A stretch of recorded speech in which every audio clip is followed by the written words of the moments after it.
27 মে 2025 আসাম কাউরিয়াও কাহানি। বেঘর সীমা পরিবার। অসমের আপার অংশের একটি পরিবার, যার সদস্য সংখ্যা 14 জন, বহু বছর ধরে মানকাচরের কাছে একটি ছোট গ্রামে বাস করছিল।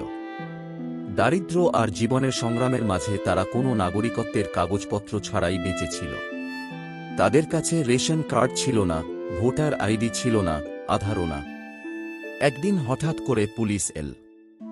জিজ্ঞাসাবাদে যখন তাদের কাছে কোনো নথি পাওয়া গেল না, তখন পুলিশ তাদের বাংলাদেশি অনুপ্রবেশকারী বলে ঘোষণা করল।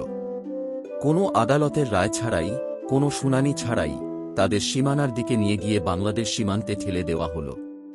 কিন্তু বাংলাদেশের সীমান্ত রক্ষীরা তাদের ফেরত নিতে অস্বীকার করল। তাদের বক্তব্য ছিল, এরা আমাদের নাগরিক নয়। এই টানাপোড়েনের মাঝে ভারতের বিএসএফ হাওয়ায় গুলি চালায় সতর্কবার্তা হিসেবে। আজ সেই পরিবার দুই দেশের মাঝে মাটিতে ছড়িয়ে পড়ে আছে, না পুরোপুরি ভারতের, না বাংলাদেশের। না তাদের কোনো ঘর আছে, না দেশ।